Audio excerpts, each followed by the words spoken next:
Good morning and welcome to the Good Leadership Breakfast. This is our 114th meeting. All right, yeah? I think we've got some regulars here. How many are here for the first time today? Awesome, welcome. Thank you. This is the final breakfast in our 2025 spring series where we've been digging into the pathway to healthy accountability. My name is Julie McDonough. I'm the Minnesota Market President for Old National Bank. I'm a longtime friend of Good Leadership and a co-host of this breakfast for nearly a decade, and I'm thrilled to be here again with you this morning. We have a really special day today. We've got a special speaker. We've got three amazing sponsors that we'll hear from.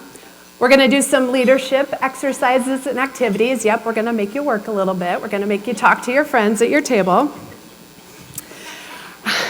And hot off the press, I get to be the first to announce that everybody here today gets a free copy of a special ebook preview to a book that Paul Batz and Kevin Sensnig are writing on healthy accountability.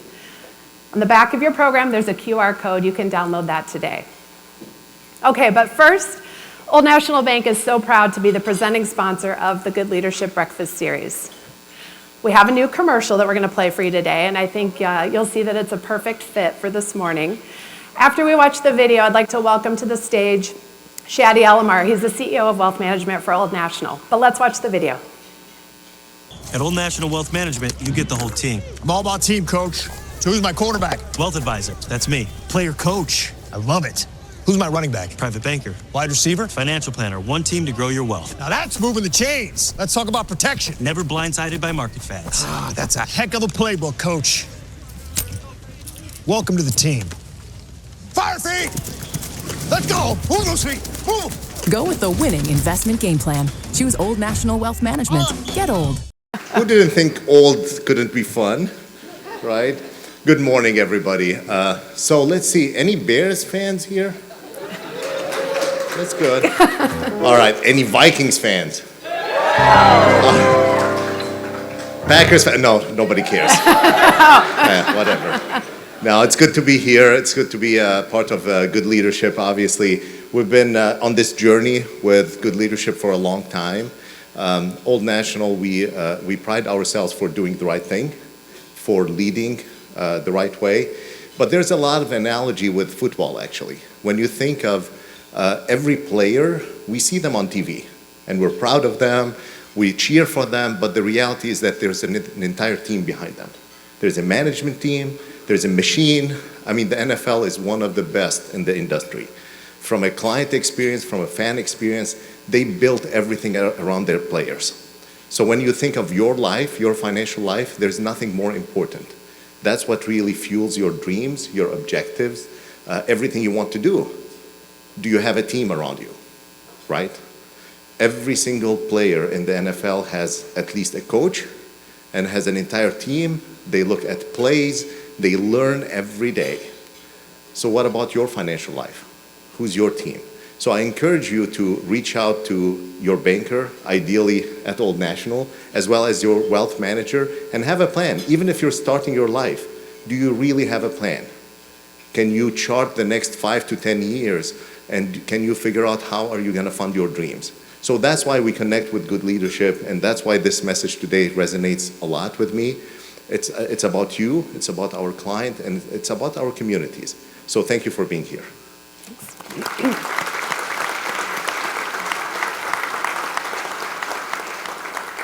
Okay, our first activity today is one of our favorites that we do here, the 7F's Insight Tool.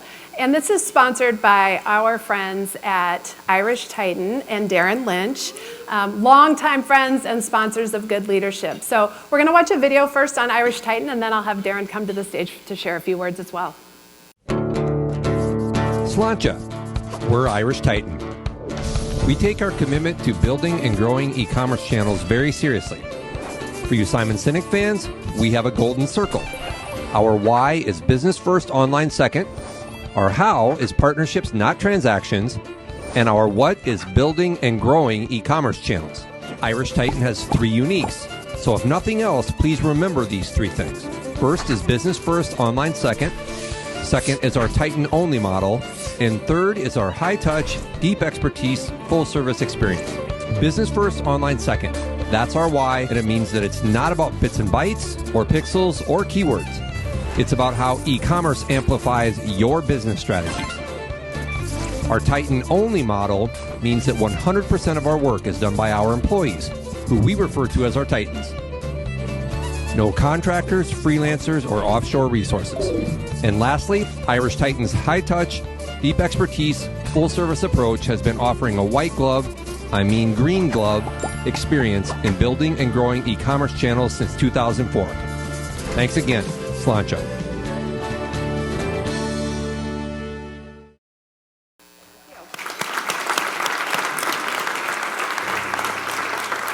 Welcome, Darren. Tell us why you sponsor. Thank you, Julie.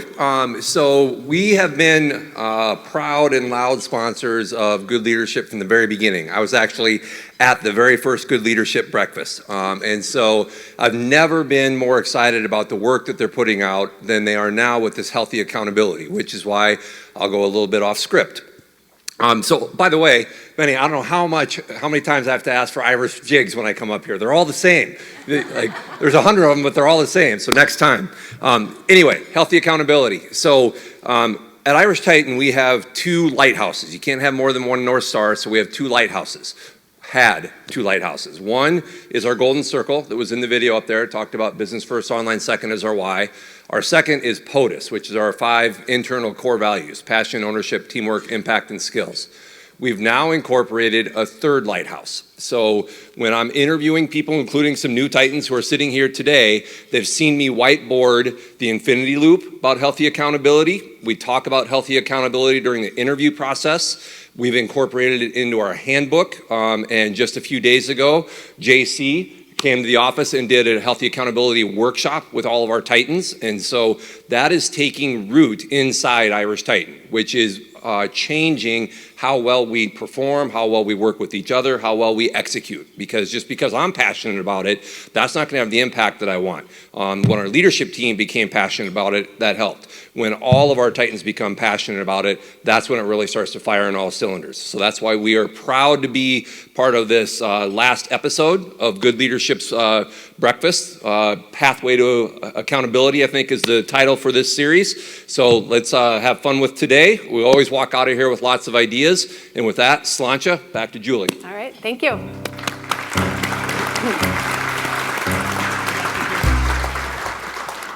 Okay, I promised I was going to make you work a little bit this morning, so this is where we come to that. For those of you that have been here before, you know this is one of our favorite exercises, the 7Fs wheel. JC, you want to set it up, what people should do with this? Yeah, absolutely. So if you open up your hymnals today, everybody, you'll see in there a paper copy of "That Joke Is Never Going Away." It always hits with a Minnesota crowd. Okay, so you'll see the 7Fs wheel in paper, but you can also use the QR code there if you want to do it on your phone. The 7Fs wheel is a really efficient way to go ahead and check in with how you're doing. Yeah, in your work life, maybe, but also in your whole life, which includes everything that happens outside of the 9 to 5. So what you're going to do in this exercise is you're going to circle 7 numbers. 1 being this area of your life could not be any worse. 10 being this area of your life could not be any better. Faith, family, finances, fitness, friends, fun, and future. After you circle your 7 numbers, connect the dots. La, la, la, la. Right? Go ahead and see if all of a sudden you're making a wheel that will roll or maybe not. Go ahead and take 2 minutes right now, fill out your 7Fs wheel, and then we'll go ahead and queue up a poll to see how this room is feeling today. So you'll now see up on the screen, there's a QR code or a website you can go to get into our live room polling for the day. We'll be doing 4 polls throughout the day. Here's your first one. As you go ahead and pull it up on your phone, which of the 7Fs are you most satisfied with today? So after you complete your wheel, go ahead and enter which one you're most satisfied with today. Results will come up on the screen. They're anonymous. Your name's not going to pop on up. So please go and participate. Who was here last month? Okay, so we asked the same question after we did the 7Fs wheel last month. If you can remember back 1 month, how many of you had the exact same thing that you were most satisfied with 1 month ago as you are today? Anybody hands? I see like maybe 5 hands and a couple of these. The reason why these exercises are so important, you'll do the 7Fs wheel. There's organizations like Irish Titan that use this exercise again and again and again to invite their whole team to go, oh yeah, the way that I show up to do my work and attempt to do it with goodness is greatly impacted by what's happening in all of the elements of my life. So when you share those things with each other, really cool things start to happen. Darren mentioned healthy accountability. We know that's the theme. You know you have access to the ebook to dive in if you haven't already dove into this topic. But here's the deal. We learned pretty quickly accountability is not a character trait. It's not something that some people are and some people aren't. It's an environmental issue that we can go ahead and foster within the spaces that we work. If accountability is one of those things that you need to be improving in your organization, guess what? Exercises like this, tapping into people's family, faith, finances, fitness, fun, future, and the one that I forgot because I always miss one. Friends, thank you, Paul. All of a sudden, we get to the place where we go, oh yeah, here's how I'm showing up today. So let's keep on moving. JC, when you asked the question, what if people remember what they did last month, I think I saw somebody throw their arms up. I don't remember what I did yesterday. Yeah. Right? Very good. Well, I think now it's time for me to introduce the creator of this event. He is the founder and CEO of Good Leadership. He's quickly becoming the thought leader on healthy accountability, and he's a constant voice for how goodness pays in leadership and business. I'm proud to call him my friend, Paul Butts. Yeah, thank you. Thank you so much.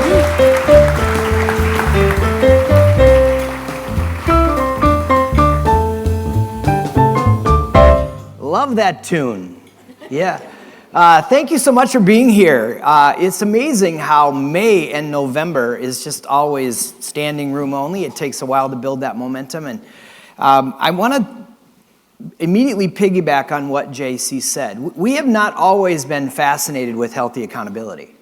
We started this whole endeavor over 15 years ago discussing the question, do you still believe goodness pays?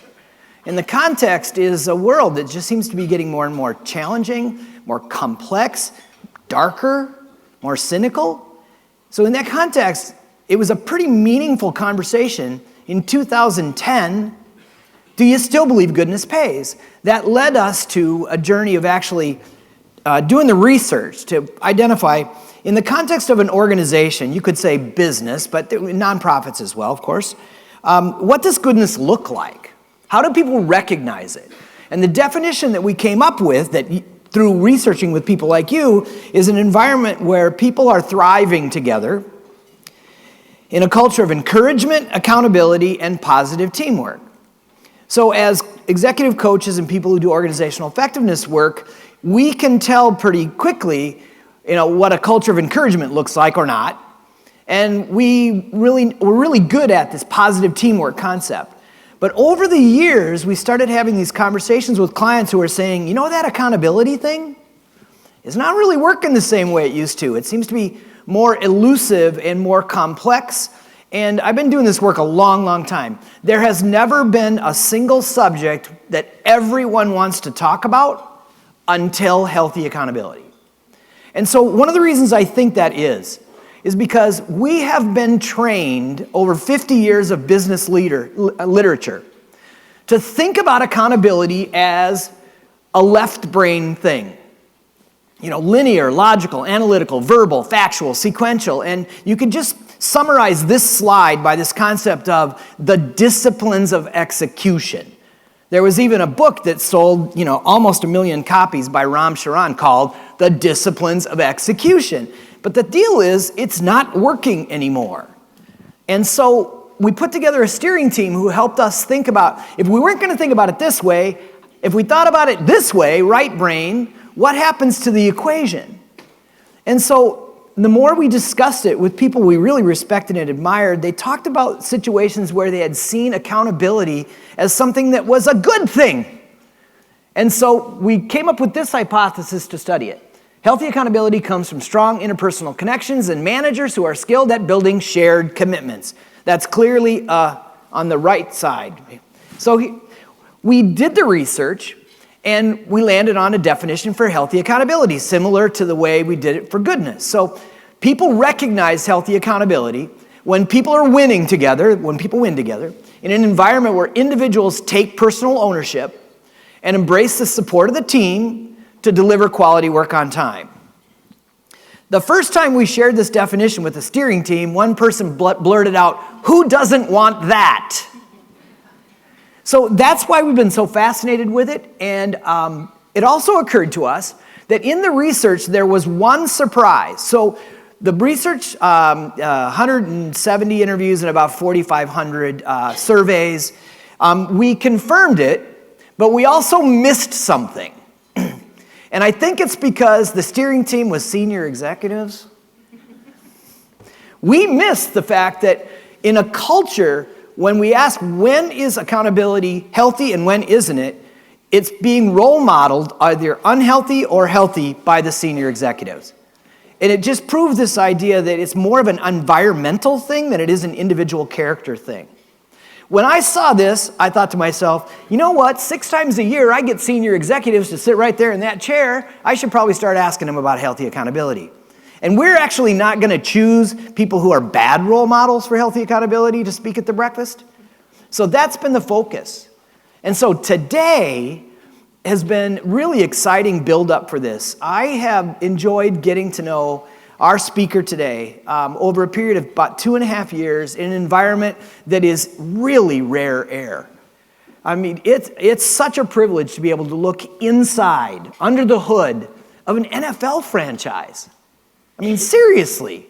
And Ryan doesn't really even know this, but he's had a big impact on me in many different ways. First of all, he changed my wardrobe. I'm making a shift in my head. I'm kind of shifting from being a Minnesota Vikings fan to being a, NFC North fan, but not the Packers. Can't do it.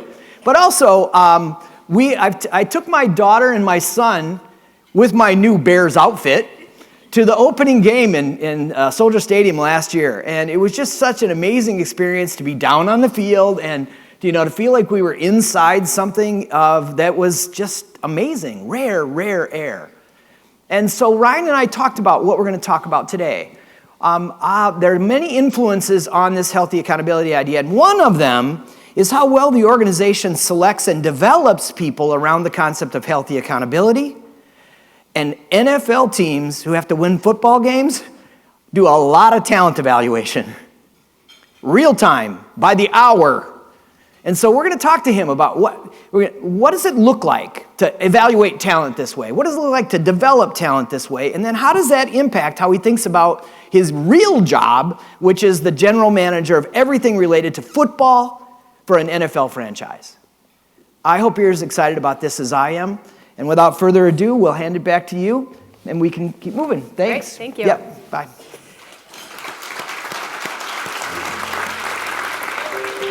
I mentioned earlier we have 3 sponsors this morning, and just did want to give a special shout out to how much we appreciate the sponsors. They make it possible to bring these great speakers here to us in this wonderful venue. So I'd like to introduce Steve Ryan from Taft Law. So Steve, come on up. Good morning, good leadership breakfast. My name is Steve Ryan. I'm a partner at Taft, a full-service law firm with more than 1,000 attorneys in Minneapolis, Chicago, Detroit, Indianapolis, Cincinnati, Cleveland, and Columbus. And with our merger with the Sherman and Howard law firm on January 1st, now also in Denver, Phoenix, and Las Vegas. Now, Taft is a longtime proud sponsor of the Good Leadership Breakfast. And before I help kick off this morning's festivities, I want to say the one thing that I know is on the mind of everyone here this morning, which is let's go Wolves. Come on. Yes. Say it with me. Let's go Wolves. All right. And Lynx. And Lynx. Well, Lynx, aren't in the playoffs. Started. They'll be in the playoffs later.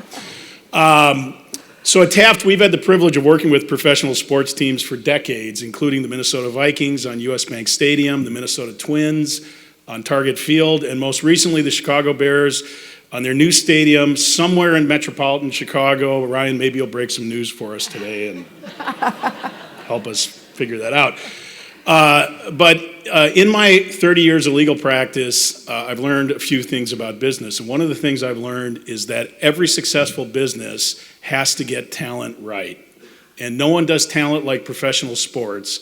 And no one in professional sports does talent like the NFL. Which is why I'm particularly excited to hear this morning from our guest speakers. So on behalf of everyone at Taft, welcome. Thank you for being here. And I guess take it away. Yeah, thank All right, you. thank you. Okay.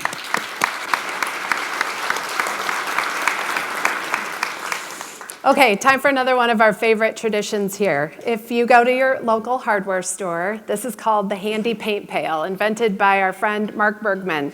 Here at the Good Leadership Breakfast, we call it the bucket of goodwill. So I'm going to ask each of you to practice your generosity and your aspirational thinking.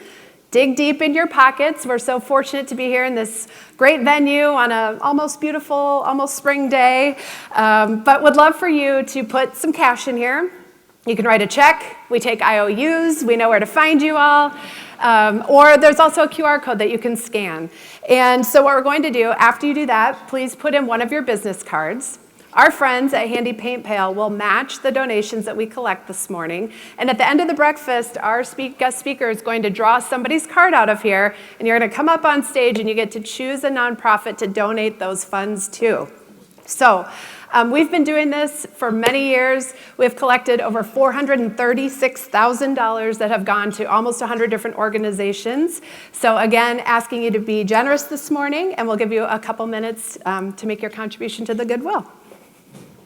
As Julie shared, as Paul has shared, as you can see from our sponsors coming up and speaking from their heart and from their experience, this breakfast really is designed to happen through you and not to you, right? So that's why we do things like polling, like inviting you to be in conversation and in workshop with each other. So not only do you exit with stuff coming from up here, but also morsels and insights from the people around you.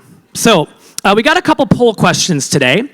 Around this idea of how do we grow our teams? How do we let accountability be something that we expect to coach and flex within our organizations? So the first poll question, again, if you left the app open on your phone, it's still there. If not, you can use the QR code. The question is, I view accountability as a positive force that drives my personal and professional growth. So this is an I statement, right? Do I see that accountability is something that if I focus on, it's going to help me get to where I want to go?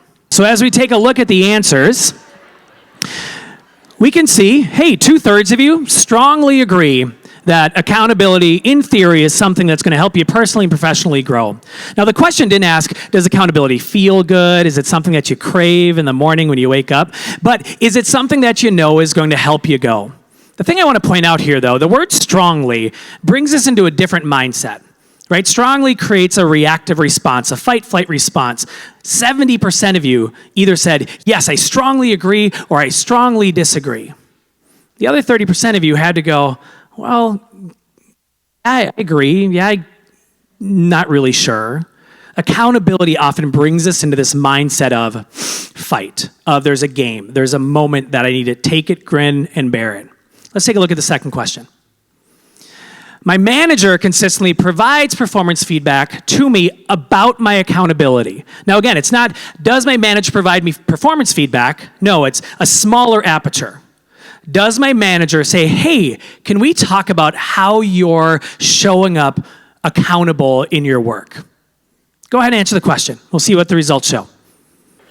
You know, sometimes the poll results aren't this exciting, but like my little research brain's going off right now. Hey, do you remember what I said about strong, where strong reactions come from? They're that fight-flight. It's I know the answer. Yes, I'm reacting to. 70% of you had a very strong reaction to accountability being a positive progressive element in your development. Strongly disagree and strongly agree in terms of do your managers provide you feedback on? 4th and 5th place. And what's in first place? There's a big discrepancy here between us knowing that accountability is something that is innately positive and progressive in the work that we do, and our relationship to receiving it, to giving it, and to having pathways and protocols to be able to do that consistently. Thank you for polling. Let's move into a little bit of conversation here. So we're going to do a little workshop around the idea of how do we coach our team members in the space of accountability. Yeah, if you jump into your hymnal again, you're going to go ahead and see the second handout is a pretty wordy, complex 2x2 document on how do we create coaching conversations. And I'm going to break it down for you in a pretty simple way. If you look on the outside of the 2x2 here, you're going to see a looking back and a looking forward part of conversation, and then an asking and a telling part of conversation. Just shout it out. I'm going to ask you a question. When you think about accountability conversations, are they most of the time spent in looking back or looking forward? Shout it out. Back. Yeah, that's where my gut goes to as well. But we also know, right, if we live in the past, if we're constantly afraid of being picked apart, hindsight's 20/20, that we don't see that there may be a progressive element there. And what about telling and asking? Accountability conversations, let's say you're the one receiving the conversation. Is it a you're being told a lot of stuff, or is it a you're being asked a lot of stuff? What do you think? Told. Yeah, so if it's a we're going to look back and I'm going to tell you everything that you did and if I thought it was good or bad. That conversation is not innately healthy, nor is it something that we crave. This 2x2, here's what I want you to think about. You'll see in the corners little numbers, 10%, 20%, 20%, 50%. A really healthy coaching conversation looks like this. Let's say I'm going to coach Marty back there. Marty, hi, buddy. Marty's a big Bears fan. Ryan, make sure you say hi to Marty. So we spend 10% of our time starting the conversation saying, hey, I'm going to go ahead and tell you that I was paying attention to what you're doing, Marty. Like I was invested in what you're doing. I was watching. That feels good. And then right away, I'm going to move into the 20% in the guiding box. So Marty, I just told you what I thought about how it went. How do you think how it went? 20% of the time is now in the asking. Then I'm going to go up to the upper left, and I'm going to go into the talking, or into the directing box. I'm like, okay, so if we think about what we just shared, I think it may be helpful for you to do this next time. 20%. And then to the yellow box. 50% of the time of this conversation is going to be, so what do you think? Marty, here's what I got. What'd you get? Cool. I suggest, Marty, you do this next. What do you think? We dream, we plan, we go, we map out where we go next. 70% of this conversation is spent thinking, or is spent in the asking, in allowing the person receiving the feedback on how they're being accountable to consider. And 70% of this time is looking forward and not looking back. How much better would these conversations feel? Now I'm going to speak to the managers in the room, those of you who have reports, who maybe, according to this data, you're not spending a lot of time engaging in healthy feedback, healthy accountability conversations within performance development. How much better would those conversations feel if you were spending time looking ahead and asking a lot of questions? Managers, any hands? Would that feel better or more right? We're going to give you some time right now to think about ways that you can coach individuals in your organization's performance to improve their use of healthy accountability. It may come from this 2x2 and thinking, yeah, what if we ask a lot and look forward? It may come from other ideas. You know, I was in a room with Darren and the Titans this week, and one of the things Darren said is like, here's my blind spot with healthy accountability. I assumed everybody thought accountability was positive and healthy. Why? To the point before, when we're sitting in a senior leadership position, we know accountability is good. But when we're sitting in the system, we don't have the same agency and the autonomy, and we're afraid we're going to get in trouble and lose our job. That's not the intent of these conversations. So take 6 minutes right now to go ahead and talk at your tables with people you know and people you don't know yet about how you could coach individuals in your organization's performance to be better and to flex their healthy accountability muscles. Have a great conversation. Thanks. I hear a lot of great discussion still going on. I hope you found that time valuable for your own reflection as well as hearing from some of the other people at your table.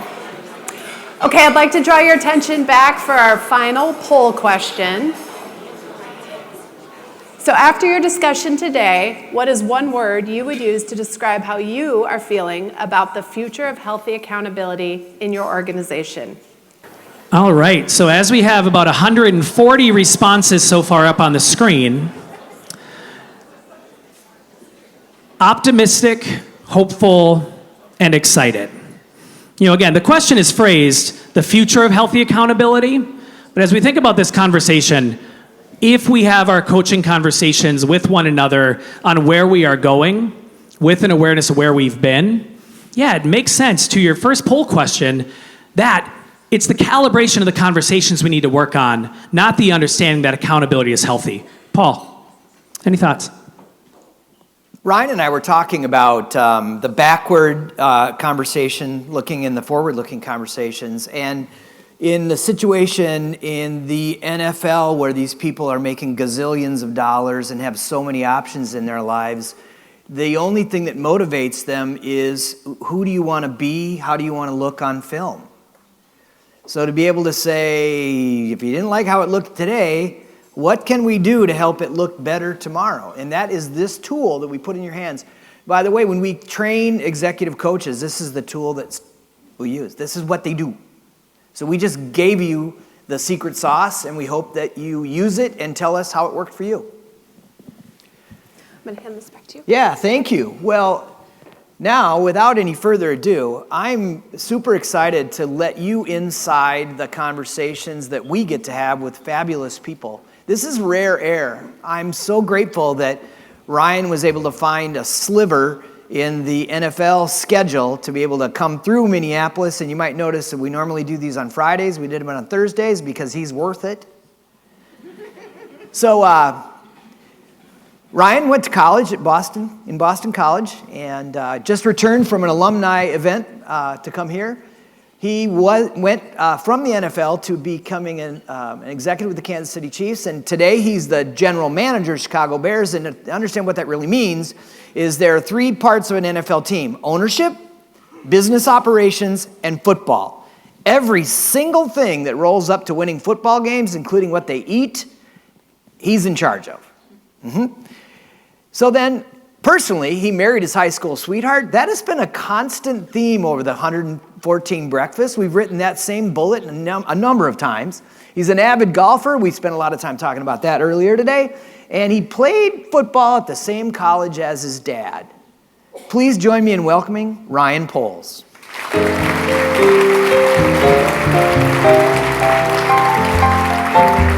Thanks for being here.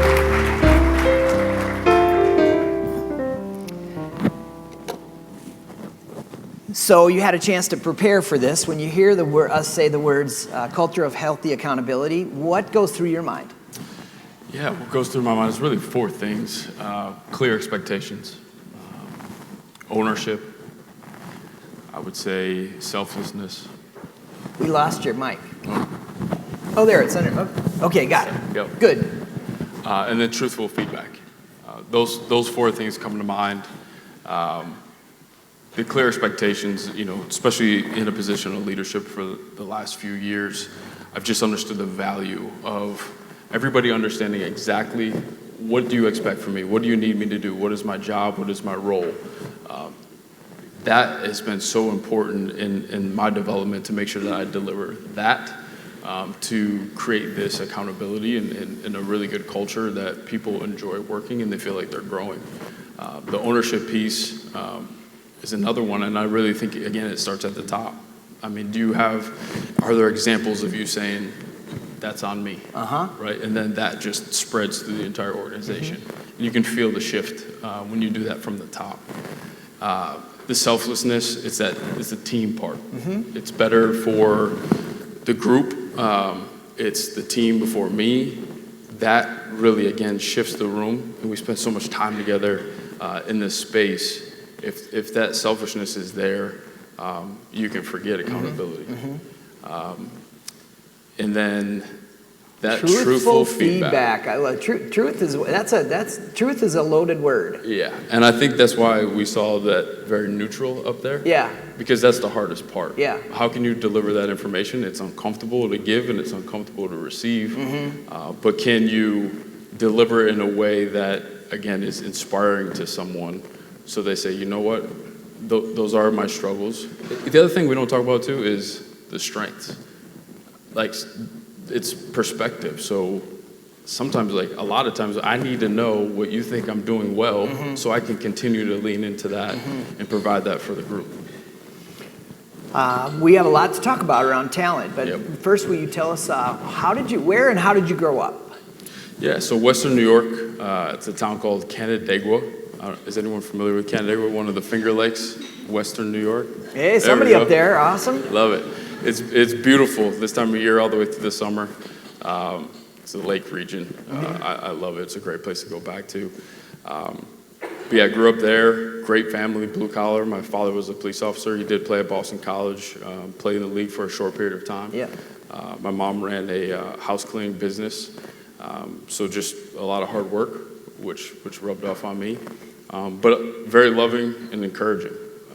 It was almost like they were preparing me for the job that I have today. And one thing I can hear my dad talk about all the time is you got to go through something to be something.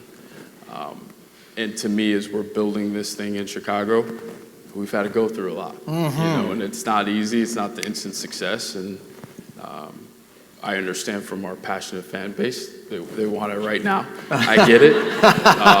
But in order to build something that's sustainable for a long period of time, it's going to take a little bit of time. And I know for a lot of people that are running businesses and starting businesses, if you reflect back to when you got started, you understand that usually profit is the last to show. It wasn't that hard. You played a lot of sports. Yep. How did you choose football at Boston College? Yeah, I mean, we saw the fun fact up there. My dad played at Boston College. I thought he did a good job keeping my, my vision open in terms of going to different places. I visited, Penn State, Georgia, 5-star recruit, which was a fun process to go through in selecting a school. But it's almost like the Ted Lasso, like football is life. Like football was life for us just growing up. My uncles played, and really I was trying to be like them. And unfortunately, through my career, I had a good career at Boston College, tore my Achilles my senior year, tried to speed everything up to get ready to have an NFL career myself. Was fortunate to come to Chicago and get an opportunity and came up short in terms of the playing part, but I came back and did it a different way. Yeah, so you had basically a cup of coffee in the NFL, and then you got cut from the Bears. Yeah, how about that? We got to make sure everybody understands that, right? The irony of this is amazing. And also, so when you realized that your football playing days were over, what were you looking for? I mean, we love to talk about pivot points. No, there's no straight line to where you got to here. Yeah. So talk about what was going through your mind when you got cut, and then how did you end up here?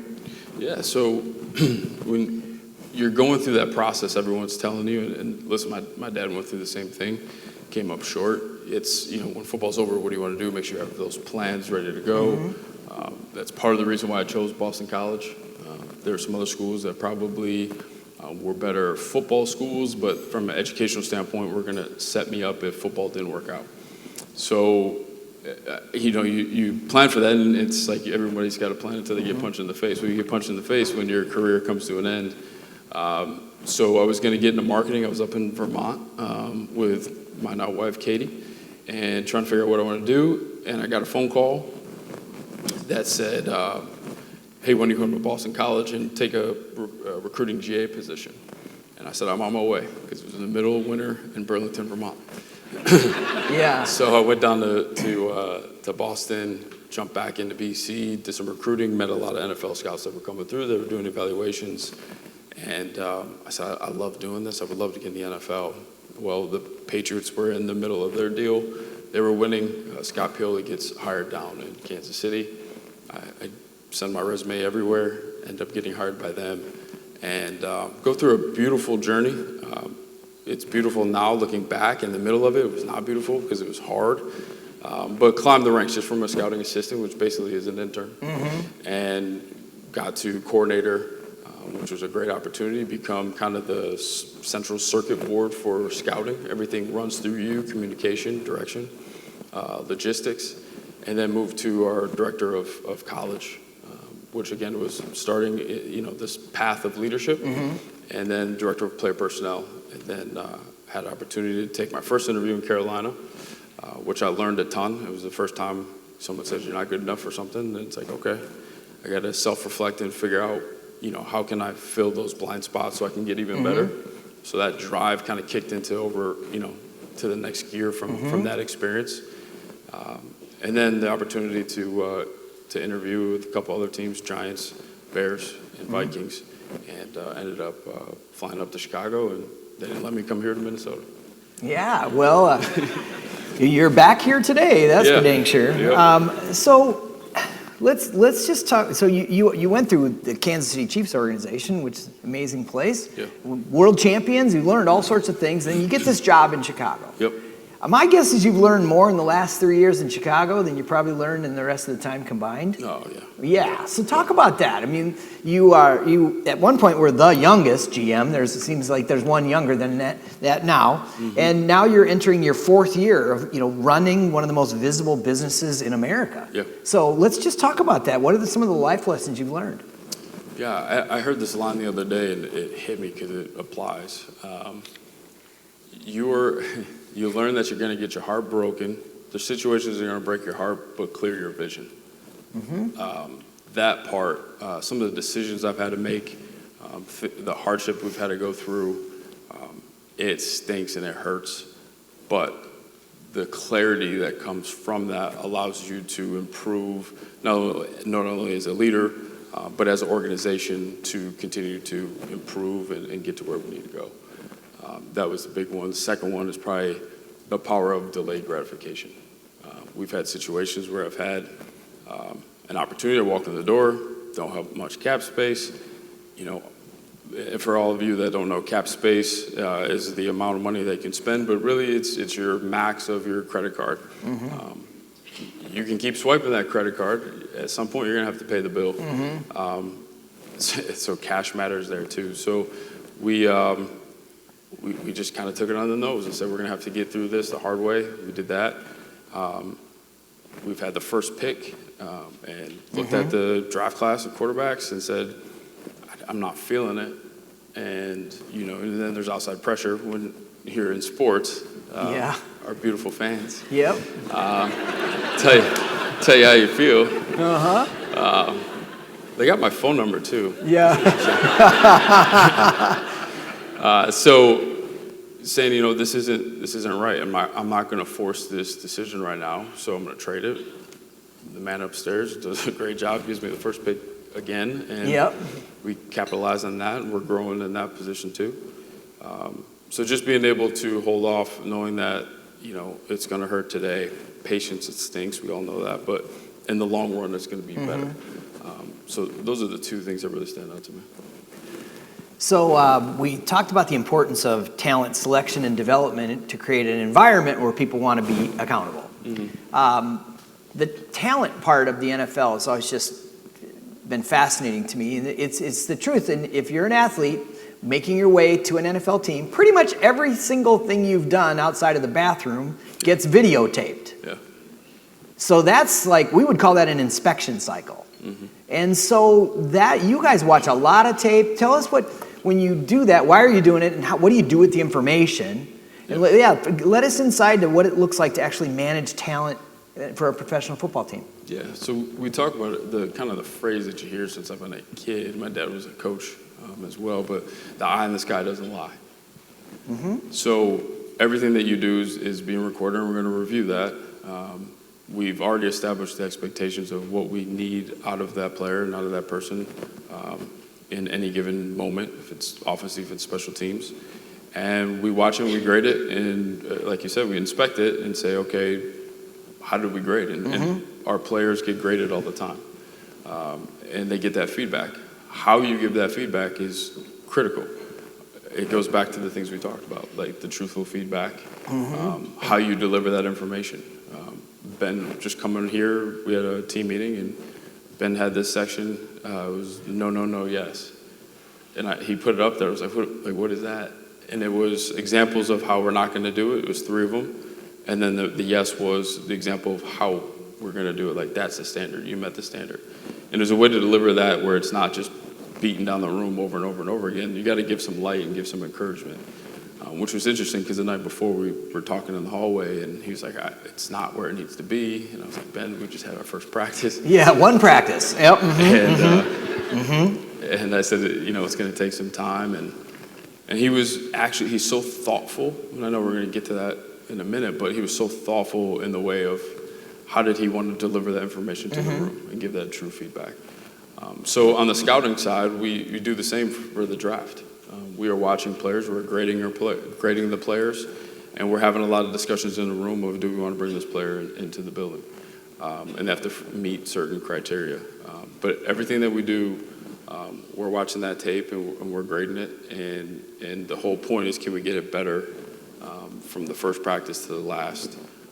And then through our process of evaluating talent, the guys in college, can we make sure that we are evaluating the right way? We're bringing the right type of people that have the traits and the tools that we need to improve our football Let's go team. down the right type of people thing, because I remember my reaction when I saw the Grizzly model that you built. So branded document in a corporation, we might call it a competency model, but this is a lot more character to it. So you talk about what that is in your mind, maybe you recite some of the things that are on that, because when you're looking at this broad scale of all these athletes and you see that they can run and jump and catch, but then that other part that really makes or breaks your team, tell us about that.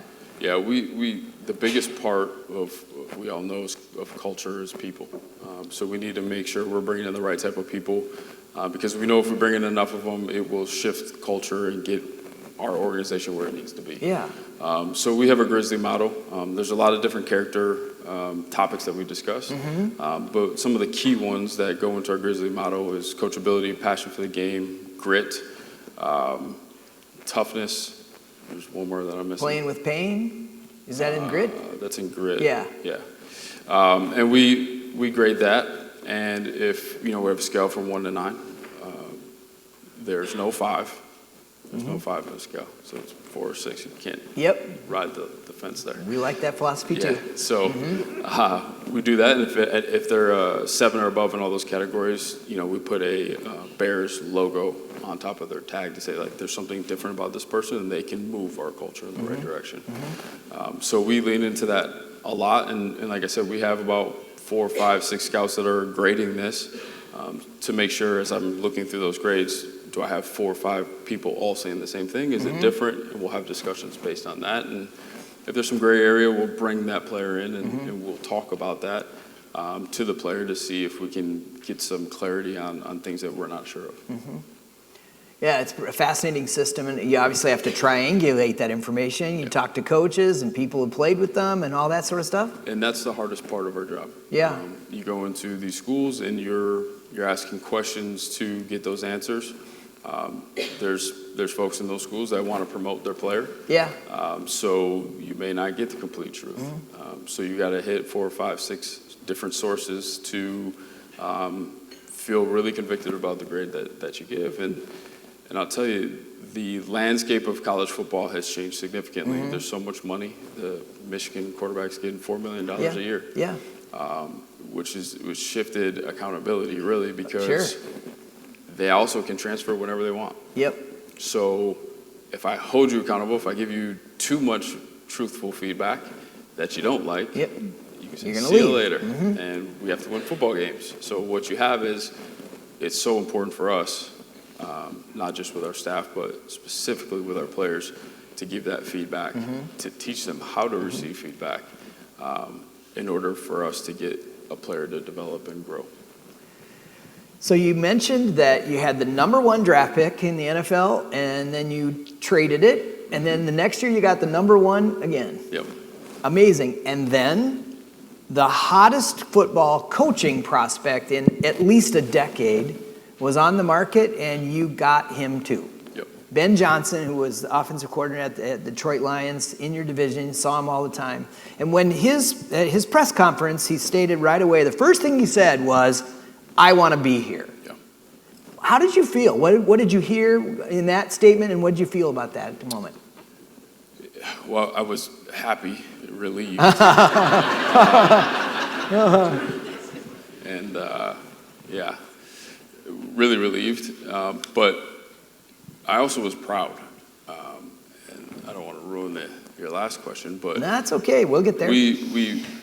when you pour into people and you try to create an environment and you keep trying to stack wins, and I think the analogy or like the example of like the bamboo, right? Like it doesn't go up first, the roots go down, and no one sees that, but you feel it in the building, and you're starting to see people identify that and say, I want to be there, and I want to be a part of what you're doing. So really it gave me some confirmation that we're doing things the right way, and we're getting closer to getting that profit's coming and that success is coming. But to have someone see that and feel that, and now we know because of our beautiful ESPN report, our quarterback was going through the same thing, and he had to come in the building and meet our people to see like, this is different. Like, I get the history, but there's an opportunity to do something really cool. And when you can flip an organization that has had so much struggle, to me, that's where legends are born. That's where when you break a trend, special things happen. And for those guys to want to be a part of that and see that just was really encouraging. Well, pro sports is like the ultimate accountability business. And you're betting on the fact that you and Ben Johnson are the two who are either going to get this done or not get this done. So what are you expecting that is going to change really about the culture in the building to make sure you guys win for a long, long time together? Yeah, it goes back to the opening question. It's the clear expectations. What is it going to take to win? As an individual, as a team, as a unit, as an entire organization. And being very clear and concise of what that looks like and showing examples of what that looks like. And I think from leadership, it's modeling that behavior, what it looks like. And then it's the feedback. And we've started, like I said, we've had a few OTA practices already.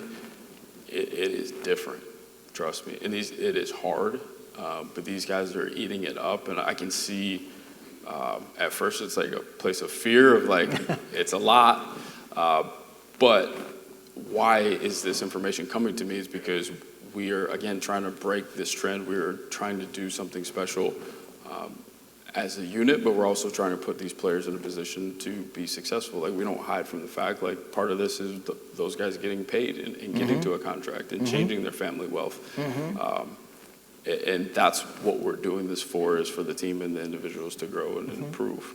But you already feel it on the field and in the building. The intensity has been, it's gone up from 2 to like 8 right now. So it's been good.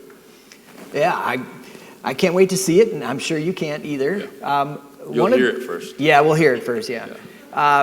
One of the things we always do for our speakers, there's no amount of money we can pay speakers to make it rewarding. We do some success habit research. People from our team talk to people that know Ryan really well, and we mine for what is it that you've learned from Ryan that you think contributes to his success, because he keeps doing it over and over and over again. That's what we call a success habit. And so we collected some of that information for you, Ryan. And the first thing that we learned was that people ubiquitously said you include a lot of people in your process. So why do you do that, and how do you do it specifically? Yeah, it's to me it helps create ownership. Everyone feels a part of what we're doing. They're invested in it, and when you get that going, people are intentional how they go about their day and very detailed on how they do their job, because they feel like they're on the rope and they're pulling in the same direction as everybody else. How we do it, we have a beautiful setup. We sit for our front office, for example, we sit in a room, and when we watch tape, I include everybody. So we have an order of how we watch tape in terms of who gives feedback first. We start with the experts, which is our area scouts that live in the region. Then we go to the national scout, who flies around, let's just split the country in half, and they'll have half the country. Our directors, who are in the office and go out occasionally, and we'll go all the way up. I try to speak last, just so everyone has that comfort in giving their feedback, and I don't sway the room. And all the way down to, I'll ask our intern, what do you think? Because I want to hear his opinion, or she, do you have something to say about this? Because I want people to get things off their chest and feel comfortable with speaking and giving, because the good ideas will come from everywhere. So really including everybody is really important to me. Well, let's talk about the second then. It goes along with this. Give exposure and experiences. So I would imagine that intern sitting in that room is getting exposure to some pretty rare air. Yeah, and little bit of this has to do with my own experiences. I've lived in kind of the New England Patriot philosophy, which is very compartmentalized. You do your job only. You hand your information in, you leave the room, and then you'll find out what happens on ESPN. Yeah. On the other side of it, I've seen the inclusivity where everyone's a part of it. And I was a part of that after my 4th or 5th year in the league. And you learn because you are going through these experiences, you're absorbing information of what's going on. So your Rolodex, instead of just your job and your, let's just call it 50 players that you watched, if you're in the room for the 350 players, you're absorbing, your Rolodex grows so much faster because you've experienced things. I'm probably uncomfortably open. We have some guys on my staff that are very structured. And they're like, should you be taking that phone call from the agent or doing that negotiation in front of everybody? And it's like, they're part of the family. So they can learn from that. That's how I grew. I was in, negotiations with Joe Tuna, who we just signed. I was in negotiations for Sammy Watkins and all these guys that we did those contracts with. And then you fast forward your career and you understand the flow of how you negotiate contracts. And I want that from the rest of my group. I'm also succession planning. I believe in the next few years, I'm probably going to lose, I probably have about 4 or 5 up GMs that I think I have on my staff, and I want them to go take jobs. So I need to make sure that the bottom of my roster is experienced, and I can speed that process up by having them a part of everything that we do. Yeah, sounds awesome to me. The last thing, we talked about this earlier. You use the same model in hiring people that work for you as play for you. Yeah. Yeah, hire well, character matters. Yeah, we're very detailed about this. We have a great process to bring in our young staff. We have a pretty in-depth internship process.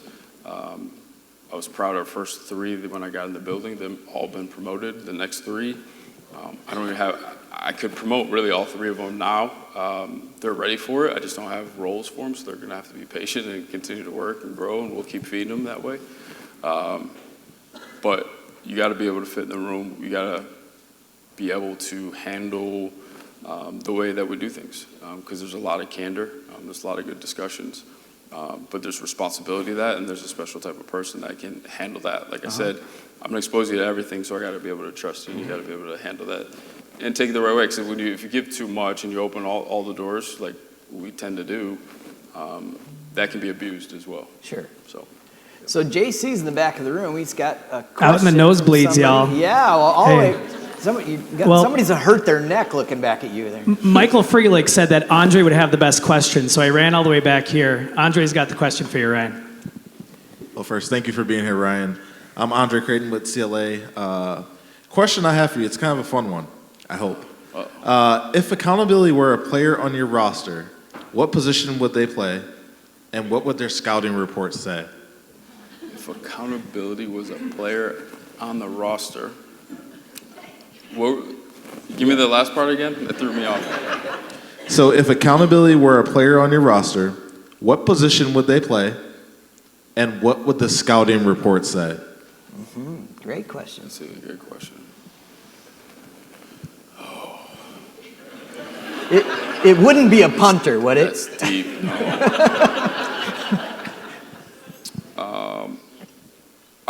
You got to go the quarterback position. Just because it comes from a place of leadership, and not only is it about the execution of that one person, it's about everybody else.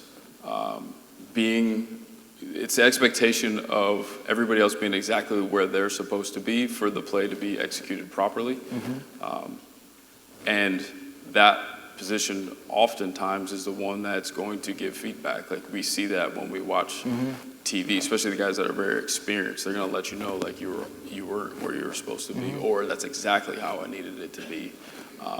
It's a position that you're going to have to be critical, but you're also, like we talked about, you're also going to have to inspire, because everybody around you is working extremely hard for the quarterback. So that's that relationship piece as well. I hope Excellent. I answered that question okay. Of course you did. Yeah, so we always end by asking the same question. I've been asking this for over 12 years now. And that question is, how do you know for sure that goodness pays for you in your leadership? Yeah, the only way I know how to answer that question is I feel like I'm living it. I feel like being intentional about pouring into our people, our players, our staff, I can feel the growth that's happening around us. I can feel the brightness. We talked about this earlier today. I've had 4 people get requests to interview for other teams to get promoted to higher positions. I don't have that for them right now. And they all came back to me and said, I'm not going anywhere. I believe in what we're doing, and I believe in you and the direction and what you do for me and the growth that I'm having. I'm not going to take that. I'm not going to entertain it. I want to stay there. So all I can do is to answer that is just say I feel like I'm living it, and it continues to put us in position to get better and improve. I think everybody in the room here now is rooting for the next Super Bowl champion to be coming out of the division. If it ain't us, we hope it's you. Awesome. Please give it up for Ryan Pohl. Thank you. Thank you. So we have a couple other things we're going to do here. Awesome. Yeah, come on.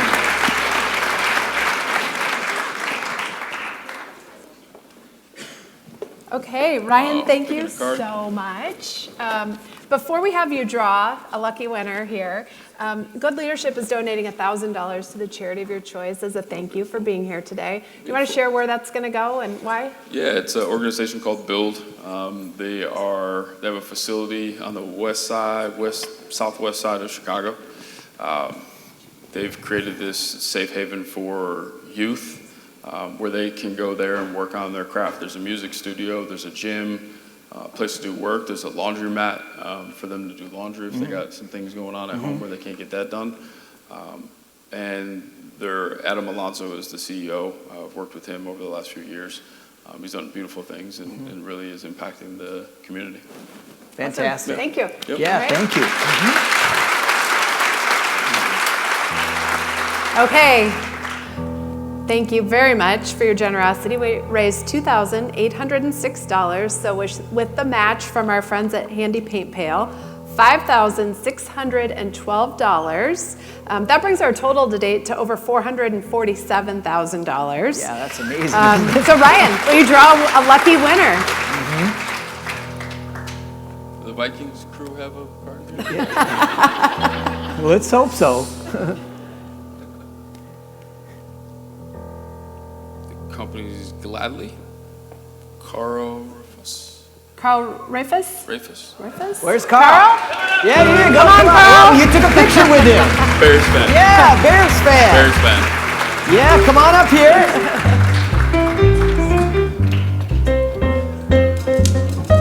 How about that? Yeah. So these two handsome gentlemen were the first two to come up and get a photograph with Ryan this morning at 7:15. There you go. Come on up here. Yeah. Great. Absolutely. Congratulations. How about that? Yep. Awesome, man. Yeah. Carl, come on over here. Would you, why don't you start by introducing yourself? Tell us where you work and what brought you here today. Awesome. Yeah, my name's Carl Rafus. I work at Gladly AI. We're a customer service platform based out of San Francisco.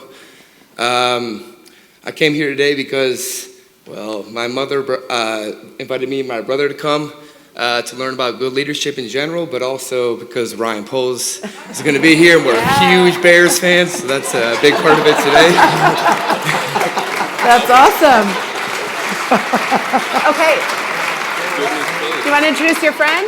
Yeah, sure. Zach? My brother, name is sorry, yes. Zach Rafus. I'm Carl's younger brother, and I work at, I'm a supervisor at Phoenix Service Corporation. We're a nonprofit based out of St. Paul. We work with the disability waivers in Minnesota. So I work on the Hennepin County case management team. So Fantastic. Okay, well, Carl, you have $5,612 to donate to a charity of your choice. Step back up to the mic and tell us where it's going. Yeah, I would really love this, and this is a great honor, honestly, but I'd love to give this to meccaforpeace.org. It's the Middle Eastern Children's Alliance, and all of this is going to be really great for all of the children that are being affected by all of the turmoil that's happening across the Middle East right now. But it's for the children specifically in the Middle East, and this is a great honor. So thank you all very much. You're welcome. Yeah. Good. You guys can Awesome. Congratulations. Yeah. Okay.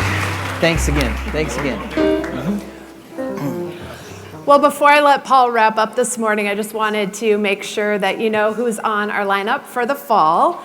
If we can. Yeah, let's click ahead. Click Sorry. Thank yeah. you. No, that's good.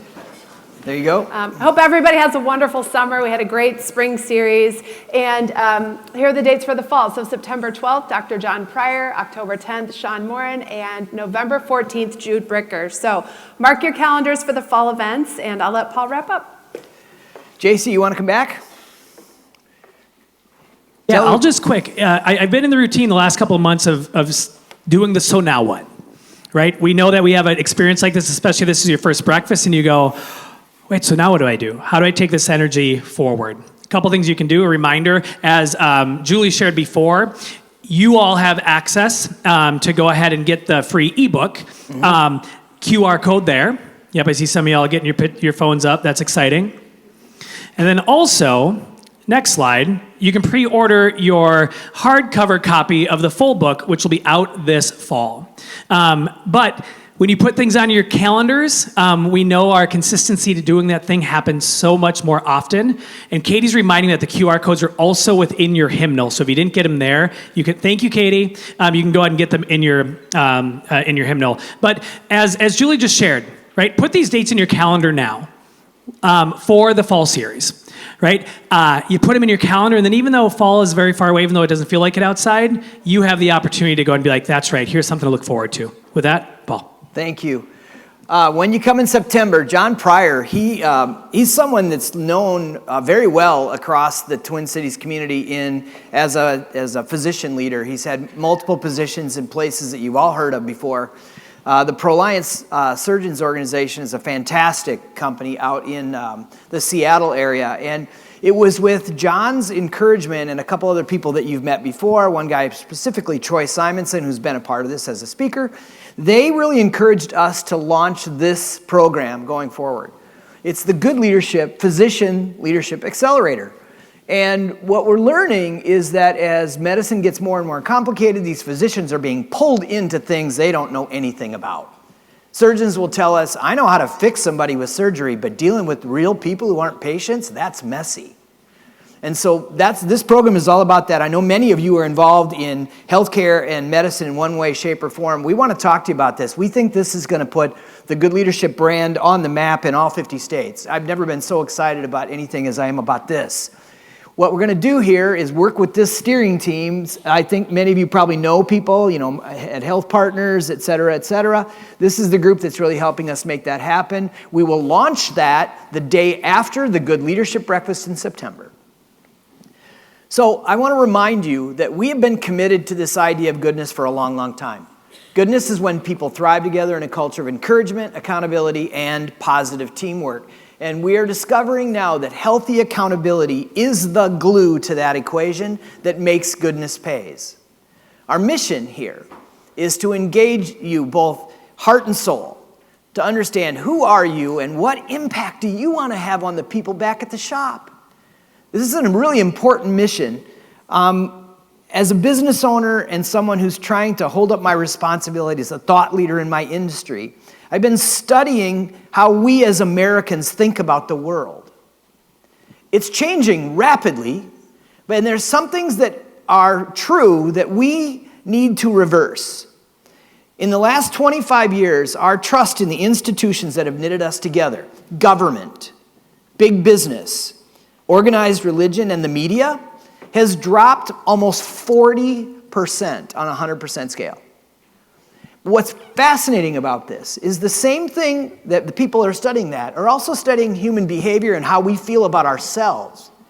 We're searching for what we call goodness, and we're not finding it in the big four. You know where we're finding it? In our workplace.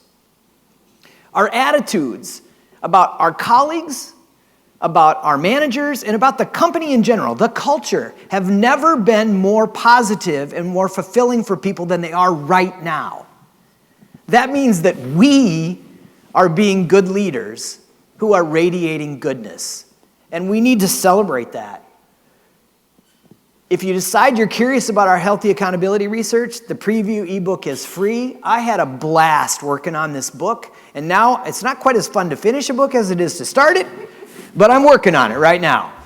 So you've heard me say this before if you've been here. The highest compliment of any good leader is when someone says, "You radiate goodness." So are you ready to radiate goodness today? We're going to do it one more time for Ryan, okay? Are you ready to radiate goodness today? Thank you very much. We'll see you in September.